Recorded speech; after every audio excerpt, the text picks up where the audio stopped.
Hello everyone, this is Pratibha. Welcome to my channel believe to learn.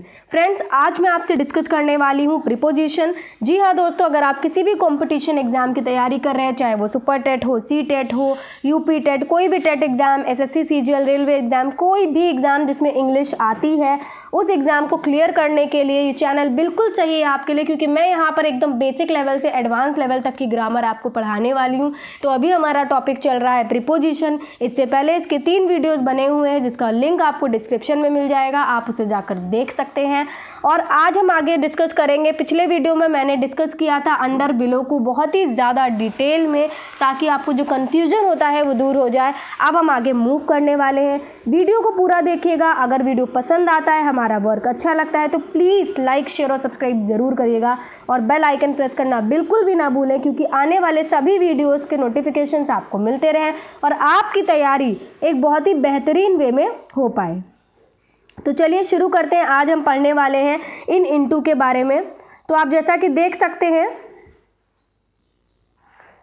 Okay, तो जैसा कि आप देख सकते हैं, इन इनटू का मतलब क्या होता है में, और ऑन अपॉन का मतलब क्या होता है पर। ठीक है, जब भी कोई चीज़, और ये हम किस टर्म में यूज़ कर रहे हैं, प्लेस के टर्म में यूज़ कर रहे हैं। ओके, ऑलराइट, तो हम ये किस टर्म में यूज़ कर रहे हैं, प्लेस के टर्म में यूज़ कर रहे हैं। जैसे कि अगर मैं कोई चीज़ बोलूँ कि, जैसे मैं बोलूँ कि बच्चे कहाँ पर हैं, रूम में हैं। ठीक है, तो रूम में होने के सेंस में मैंने क्या लगाया, इन। ठीक है, और सीधी सी बात है, इनटू भी में के ही सेंस में लगता है। जब कोई भी चीज़ किसी चीज़ में होती है तो उसके लिए इन या इनटू लगाते हैं। अब सवाल ये आता है कि भाई इन को यूज़ कब करना है और इनटू को यूज़ कब करना है। तो आपको ये पता होना चाहिए कि पहली बात तो इनका यूज़ कब किस लिए होता है, बाउंड्री या इनक्लोज स्पेस के लिए।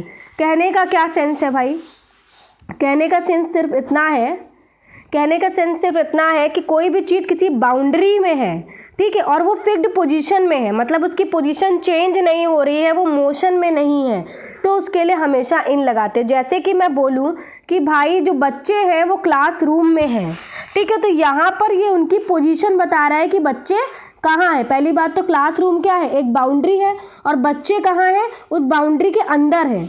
राइट, बच्चे कहाँ हैं, उस बाउंड्री के अंदर है। तो ये उनकी पोजीशन बता रहा है। क्या बता रहा है, उनकी पोजीशन बता रहा है कि हाँ भाई बच्चे क्लासरूम में हैं।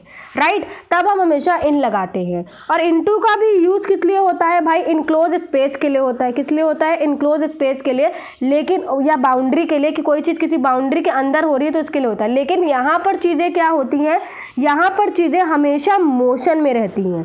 ठीक है, जब हम कोई चीज़ मोशन, जैसे मैं बोलूँ कि बच्चे क्लासरूम में जा रहे हैं, तो यहाँ पर क्या है, बाउंड्री में तो जा रहे हैं, लेकिन वो क्या जा रहे हैं ना, उनकी पोजीशन नहीं बता रहे, मोशन में है ये बता रहे हैं। तो जब कोई चीज़ किसी इनक्लोज स्पेस या बाउंड्री के अंदर होती है, तो अगर वो किस में है, फिक्स्ड पोजीशन में है, तो हम इन लगाते हैं, और अगर वो चीज़ मोशन में है तो हम क्या लगाते हैं, इनटू लगाते हैं। ठीक है, आई होप तो आपको ये चीज़ क्लियर हो गई होगी। अब आता है हमारा ऑन और अपॉन। देखिए, मैंने आपको पहले भी बताया कि ऑन और अपॉन का सेंस क्या है, ऑन अपॉन क्यों यूज़ करते हैं, पर के लिए। पर इन द सेंस कि जब भी हम किसी सरफेस पे कोई चीज़ रखे होने की बात करते हैं, जब सरफेस, जैसे कि मैं बोलूँ कि मैं बोर्ड पर लिख रही हूँ, तो बोर्ड मेरे लिए इस समय क्या है, बोर्ड मेरे लिए इस समय एक सरफेस है जिसके ऊपर मैं क्या कर रही हूँ, काम कर रही हूँ। राइट, तो जब सरफेस के सेंस में हम कोई भी बात बोलते हैं तो हम ऑन और अपॉन का इस्तेमाल करते हैं। तो ऑन का यूज़ कब होता है, फिक्स्ड पोजीशन के लिए। अगर जैसे मैं बोलूँ कि बुक टेबल पर रखी है, तो भाई बुक की हम यहाँ पर क्या बता रहे हैं, एक फिक्स्ड पोजीशन बता रहे हैं। राइट, तो ये इसके लिए हम ऑन लगाएंगे। लेकिन जैसे मैं बोलूँ कि मैं फ्लोर पर चल रही हूँ, तो भाई I am walking on the floor, upon the floor, not on the floor, तब हम ऑन नहीं लगाएंगे, तब हम क्या लगाएंगे, अपॉन द फ्लोर। क्यों, क्योंकि अब जो सब्जेक्ट है वो किस चीज़ पे है, मोशन में है। तो जब कोई चीज़ सरफेस के ऊपर काम करने की बात होती है, या कोई चीज़ सरफेस के सेंस में यूज़ हो रही है कि कोई प्लेस बता रहे हो, उस सरफेस के ऊपर वो चीज़ रखी हुई है, तो हम ऑन या अपॉन लगाते हैं। लेकिन अगर फिक्स्ड पोजीशन में है तो ऑन लगता है, और अगर वो चीज़ मोशन में है तो अपॉन लगता है। एग्जाम्पल से और क्लियर हो जाएगा आपको। आप यहाँ पर एग्जाम्पल देख सकते हैं, जैसा कि आप देख पा रहे हैं, student are in the classroom. Students कहाँ हैं, स्टूडेंट की फिक्स्ड पोजीशन बता रहे हैं ना यहाँ पर कि स्टूडेंट कहाँ है, क्लासरूम में है, तो इसलिए हमने यहाँ इन लगाया, क्योंकि यहाँ पर हम फिक्स्ड पोजीशन बता रहे हैं। राइट, यहाँ पर एक मतलब क्या है, फिक्स्ड पोजीशन है, वो मोशन में नहीं है स्टूडेंट। सेम क्वेश्चन है, लेकिन यहाँ पर अब मोशन में आ गए बच्चे, कि स्टूडेंट क्लासरूम में आए, स्टूडेंट्स कहाँ आए, क्लासरूम में आए। तो भाई केम जो वर्ब है हमारा वो क्या बता रहा है कि भाई काम क्या है, सब्जेक्ट क्या है, मोशन में है। तो जब सब्जेक्ट मोशन में होगा तो क्या लगाएंगे हम, इनटू लगाएंगे। यहाँ पर भी क्लासरूम में जाने की बात हो रही है और क्लासरूम में होने की बात हो रही है। तो जब क्लासरूम में होने की बात हुई तो पोजीशन थी इन लगा, और जब क्लासरूम में आने की बात हुई तो क्या था, मोशन में था काम, तो इनटू लगा। Is it clear? नेक्स्ट हम मूव करेंगे ऑन और अपॉन के एग्जाम्पल पे। The book is on the table, ये एग्जाम्पल मैंने अभी दिया कि बुक की पोजीशन बता रहा है ना कि बुक कहाँ पर रखी हुई है, टेबल पर रखी हुई है। तो यहाँ पर हमने उसकी एक फिक्स्ड पोजीशन बताई, यहाँ पर बुक मोशन में नहीं थी, उसकी जगह बताई कि वो चीज़ किस सरफेस के ऊपर रखी हुई है, तो हमने ऑन लगाया। और इसी की जगह जब हमने बोला ही थ्रू, अब देखो सेम क्वेश्चन है लेकिन क्वेश्चन का जो वर्ब है सिर्फ वो चेंज हो गया। क्या था, he threw the book upon the table, उसने बुक को कहाँ फेंक दिया, किसके ऊपर फेंक दिया, टेबल। सीधी सी बात है, किसी को किसी चीज़ के ऊपर फेंकोगे तो वो चीज़ सरफेस है ना उसके लिए, तो सरफेस पर फेंक दिया यानी कि टेबल पर फेंक दिया। तो यहाँ पर क्या है, फेंकने के सेंस में, क्योंकि थ्रू बोल दिया तो यानी कि थ्रो की सेकेंड फॉर्म लगी हुई थ्रू, तो ये बोल दिया तो इसका मतलब क्या है, यहाँ पर सब्जेक्ट जो है वो मोशन में है। यहाँ पर उसने क्या किया, उसने बुक को टेबल पर फेंक दिया है। तो भाई सीधी सी बात है कि मे के सेंस में इन और इनटू लगता है, और पर के कोई चीज़ किसी चीज़ पर है तो उसके लिए ऑन अपॉन लगता है। बस इन का इस्तेमाल कब होता है, जब वो चीज़ फिक्स्ड पोजीशन में है, और इनटू का इस्तेमाल कब होता है, जब वो चीज़ मोशन में है। और ऑन का इस्तेमाल पर के सेंस में होता है। ऑन का इस्तेमाल कब होता है, जब वो चीज़ फिक्स्ड पोजीशन बता रहा है कि वो चीज़ उस पर रखी हुई है, या फिर उसने उस पर कूद गया, या उसने उस पर कुछ फेंक दिया, तो उस सेंस में अपॉन का इस्तेमाल होता है। तो आशा करती हूँ कि आपको ये चीज़ एकदम क्लियर हो गई होगी। नेक्स्ट हम मूव करते हैं। अब मैं आपको ट्रिक बताने वाली हूँ। जैसे कि आपको मैं बताना चाहूँगी कि मैं जितने भी वीडियोस बताती हूँ उसमें मैं बीच बीच में एक ट्रिक्स बता देती हूँ, ताकि आपको जो दिक्कत होती है किसी भी प्रीपोजिशन को यूज़ करने में एग्ज़ाम टाइम में वो ना हो। इसीलिए मैं आपको रूल्स के साथ साथ ट्रिक्स भी बताती चल रही हूँ। चलिए मूव करते हैं। आप यहाँ पर देख सकते हैं कि इन, ऑन, अंडर, अक्सर इसको कंफ्यूज कर दिया जाता है एक टर्म में। आपने एक बहुत ही बेसिक एग्जांपल सुना होगा, boys are sitting under the tree, right? आपने सुना होगा कि जो बच्चे हैं, जो लड़के हैं, वो ट्री के नीचे बैठे हुए हैं, राइट? अब यहाँ पर कभी इन लगता है, कभी ऑन लगता है। क्यों लगता है वो मैं आपको डिटेल में समझाना चाहूँगी। सबसे पहला जो है, the boy take their lesson in the, यहाँ पर मैंने इन लगाया। भाई ट्री की तो बात यहाँ पर भी हो रही, मैंने अंडर क्यों नहीं लगाया, इन क्यों लगाया?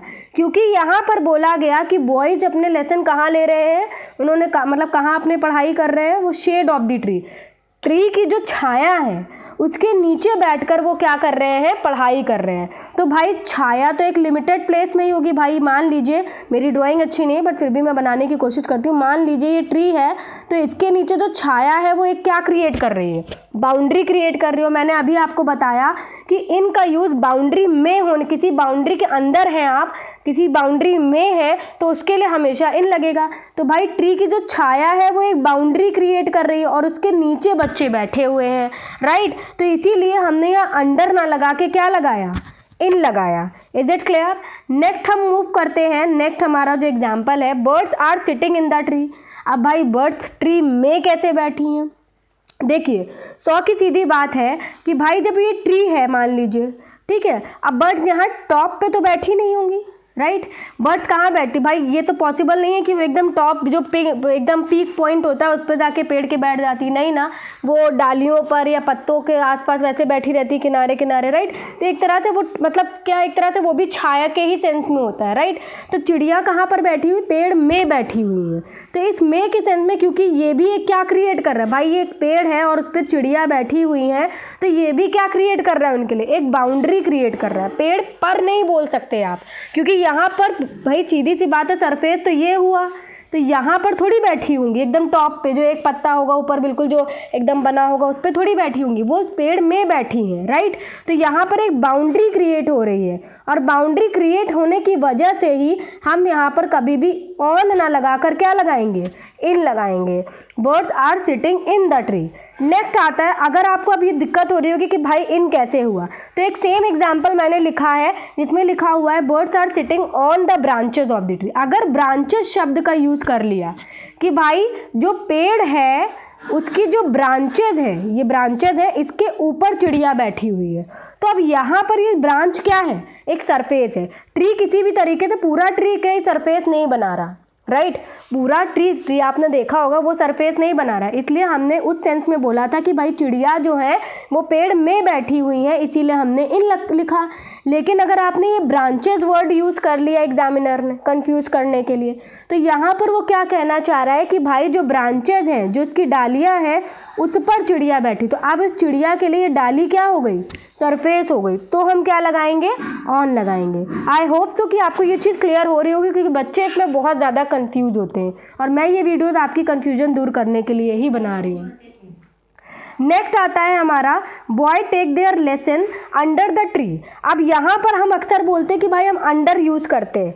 क्यों करते हैं, क्योंकि बॉयज़ पेड़ के नीचे बैठकर अपना, सिंपली आप क्या बताना चाह रहे हो, जब मैंने पिछले वीडियोस बनाए, अगर आपने नहीं देखे तो उन्हें देख लीजिए, जिसमें मैंने आपको ये साफ बात बताई है कि भाई कोई भी चीज़ किसी चीज़ के नीचे होती है, किसी चीज़ के नीचे होने, कोई ऑब्जेक्ट है वो किसी के चीज़ के नीचे होने के सेंस में बात करते हैं तो हमेशा अंडर लगाते हैं। यहाँ पर शेड की बात करी थी, तो शेड एक बाउंड्री क्रिएट कर रहा था, इसीलिए हमने इन लगाया। लेकिन यहाँ पर हमने सिंपली क्या कहा कि भाई बच्चे क्या हैं, लड़के क्या हैं, वो पेड़ के नीचे बैठे हैं। तो सिंपली आप ये बताना चाह रहे हो कि ये पेड़ है और इसके नीचे ये बच्चे बैठे, तो इसकी मतलब क्या, इसके नीचे बैठे हैं, मतलब पेड़ उनके सर के ऊपर है, मतलब उसकी जो कह सकते हैं जो वो पूरा पेड़ है वो क्या है, उनके ऊपर है और वो उनके नीचे बैठे हुए हैं, राइट। तो इस सेंस में हमने अंडर लगाया। आई होप सो कि आज का वीडियो आपको पसंद आया होगा, आपको ये चीज़ क्लियर हुई होगी। वीडियो पसंद आया हो तो लाइक, शेयर और सब्सक्राइब जरूर करिएगा। नमस्कार।